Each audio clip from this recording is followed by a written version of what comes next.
കുറുക്ക് കാളൻ്റെ റെസിപ്പിയുമായിട്ടാണ് വന്നിട്ടുള്ളത്. വളരെ ഈസി ആയിട്ട് ചെയ്തെടുക്കാൻ പറ്റുന്ന ഒരു റെസിപ്പിയാണ്. എല്ലാവർക്കും ഇഷ്ടമാവും. അപ്പോൾ അതെങ്ങനെയാണ് തയ്യാറാക്കിയെടുക്കുന്നത് നോക്കാം. നമുക്ക് വീഡിയോയിലോട്ടേക്ക് പോകാം. അപ്പോൾ അതിന് വേണ്ടിയിട്ട് ഞാനിവിടെ ഒരു പച്ചക്കായ എടുത്തിട്ടുണ്ട്. തൊലിയൊക്കെ കളഞ്ഞെടുത്തിട്ടുള്ളതാണ്. അതുപോലെ തന്നെ ഈ ഒരു സൈസിലുള്ള ചേന എടുത്തിട്ടുണ്ട്. ഇത് നമുക്ക് ഇതുപോലെ ഇങ്ങനെ ഒന്ന് കട്ട് ചെയ്തെടുക്കാം. ഒന്ന് ചെറുതായിട്ട് ഇതുപോലെ ഇങ്ങനെ ഒന്ന് ചരച്ച് കട്ട് ചെയ്തിട്ടെടുക്കാം. അതേപോലെ തന്നെ നമുക്ക് ചേനയും ഒന്ന് ചെറുതായിട്ട് കട്ട് ചെയ്തിട്ടെടുക്കാം. അധികം അങ്ങോട്ട് ചെറുതാക്കി എടുക്കണ്ട കേട്ടോ. ഈ ഒരു സൈസിൽ കട്ട് ചെയ്തെടുത്താൽ മതി. അപ്പോൾ ഇതെല്ലാം കട്ട് ചെയ്തെടുത്തതിന് ശേഷം ഞാനിതൊരു മൺചട്ടിയിലിട്ടിട്ടാണ് കേട്ടോ വേവിച്ചെടുക്കുന്നത്. ഒരു പ്രത്യേക ടേസ്റ്റാണ് ഇത് നമ്മൾ ഈ ഒരു മൺചട്ടിയിലിട്ട് വേവിച്ചെടുക്കുന്ന സമയത്ത്. ഇതിലേക്ക് നമുക്കിനി ഒരു 1/4 ടീസ്പൂണിൻ്റെ അടുത്തോളം മഞ്ഞൾപ്പൊടി, ഒരു 1/2 ടീസ്പൂണിൻ്റെ അടുത്തോളം പെപ്പർ പൗഡർ ചേർത്ത് കൊടുക്കാം. അതുപോലെ തന്നെ ആവശ്യത്തിന് ഉപ്പും ചേർത്ത് കൊടുത്തിട്ടുണ്ട്. പിന്നെ ഇത് മുങ്ങി നിൽക്കാൻ പാകത്തിന് വെള്ളം ഒഴിച്ചു കൊടുക്കാം. ഇനി ഇത് നന്നായിട്ട് ഇളക്കി കൊടുത്തതിന് ശേഷം നമുക്കിതൊന്ന് അടച്ചു വെച്ചിട്ട് വേവിച്ചെടുക്കാം കേട്ടോ. ഒരു മീഡിയം ഫ്ലെയിമിലിട്ടിട്ട് ആ ഒരു സമയം കൊണ്ട് നമുക്കിതിലേക്കുള്ള അരിപ്പ് തയ്യാറാക്കിയെടുക്കാം. അതിന് വേണ്ടിയിട്ട് ഒരു കപ്പ് തേങ്ങ എടുത്തിട്ടുണ്ട്. അതിലേക്ക് ഒരു 2 പച്ചമുളകും അതുപോലെ തന്നെ ഒരു 1/4 ടീസ്പൂണിൻ്റെ അടുത്തോളം ചെറിയ ജീരകം ഉണ്ടല്ലോ അതും ചേർത്തിട്ട് ഒന്ന് അരച്ചെടുക്കാം. കുറച്ച് വെള്ളം ഒഴിച്ചു കൊടുത്താൽ മതി കേട്ടോ. അരച്ചെടുക്കാം.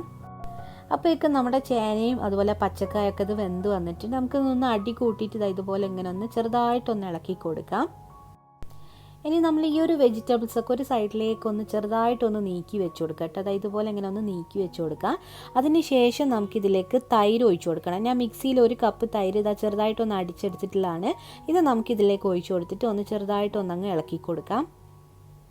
നമ്മൾ ആ വെജിറ്റബിൾസും കൂട്ടി മൊത്തത്തിൽ ഇളക്കുന്ന സമയത്ത് എല്ലാം കൂടെ ഒടിഞ്ഞു പോവും. അതുകൊണ്ട് നമ്മൾ ഇതുപോലെ ഇങ്ങനെ ഒരു സൈഡിൽ വെച്ചിട്ട് ഇങ്ങനെ ചെറുതായിട്ടൊന്നങ്ങ് ഇളക്കി മിക്സാക്കി കൊടുത്താൽ മതി. ഇതൊന്ന് നമുക്ക് ഇതുപോലെ ഇങ്ങനെ തിളച്ച് വരുന്ന സമയത്ത് തേങ്ങ അരിപ്പും കൂടെ ചേർത്ത് കൊടുക്കാം. നന്നായിട്ട് അരച്ചെടുത്തിട്ടുള്ള തേങ്ങയാണ് കേട്ടോ. അതും കൂടെ ചേർത്ത് കൊടുത്തിട്ട് ഇതുപോലെ ഇങ്ങനെ ഇളക്കി കൊടുക്കാം. അപ്പോൾ ഇതൊരു മീഡിയം ഫ്ലെയിമിൽ ഇട്ടിട്ട് നമ്മളൊന്ന് തിളപ്പിച്ചെടുക്കണം കേട്ടോ. അപ്പോൾ ഇത് കുറച്ചൊരു വെള്ളം പോലെ ഉണ്ടല്ലോ, അതായത് ഇനി നമ്മൾ ഫ്ലെയിമൊക്കെ ഓഫ് ചെയ്ത് കഴിഞ്ഞാൽ ഒന്നും കൂടി ഇത് കുറുകി വരും. അപ്പോൾ ഈ ഒരു സമയം തന്നെ നമ്മൾ ഈ തിളച്ച് വരുന്ന സമയം തന്നെ നമ്മൾ ഫ്ലെയിം ഓഫ് ചെയ്ത് കൊടുക്കാം. ഇനി നമുക്ക് ഇതിലേക്ക് ഒന്ന് താളിച്ച് ഒഴിച്ചു കൊടുക്കണം. അതിന് വേണ്ടിയിട്ട് ഒരു പാൻ വെച്ച് കൊടുത്തിട്ടുണ്ട്. അതിലേക്ക് കുറച്ച് വെളിച്ചെണ്ണ ഒഴിച്ചു കൊടുക്കാം. അതിലേക്ക് കുറച്ച് കടുകും അതുപോലെ വറ്റൽ മുളകും കറിവേപ്പിലൊക്കെ ചേർത്ത് കൊടുത്തിട്ട് ഒന്നങ്ങ് ഇളക്കി കൊടുക്കാം.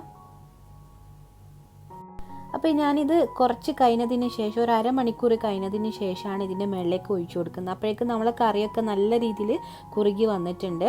അപ്പോൾ ഇതിൻ്റെ മുകളിലേക്ക് ഇതുപോലെ അങ്ങനെ ഒഴിച്ചു കൊടുത്തതിന് ശേഷം ഒന്നങ്ങ് ഇളക്കി കൊടുക്കാം. അപ്പോൾ ഇത്രേ പണിയുള്ളൂ. വളരെ ഈസി ആയിട്ട് ചെയ്തെടുക്കാൻ പറ്റുന്ന ഒരു റെസിപ്പിയാണ്. തീർച്ചയായിട്ടും ഇത് നിങ്ങൾക്ക് എല്ലാവർക്കും ഇഷ്ടമാവും. അപ്പോൾ ഇതുപോലെ ഓണത്തിനും അല്ലാത്ത സമയത്തൊക്കെ ഇതുപോലെ ഒന്ന് തയ്യാറാക്കി നോക്കുക. ഈസി ആയിട്ടുള്ള ഒരു കറി തന്നെയാണ്. അപ്പോൾ ഈ ഒരു റെസിപ്പി നിങ്ങൾക്ക് ഇഷ്ടമായിട്ടുണ്ടെങ്കിൽ ലൈക്ക് ചെയ്യാനും ഷെയർ ചെയ്യാനും മറക്കരുത്. ഇതുപോലത്തെ നല്ല നല്ല റെസിപ്പികളുമായിട്ട് വീണ്ടും കാണാം. താങ്ക്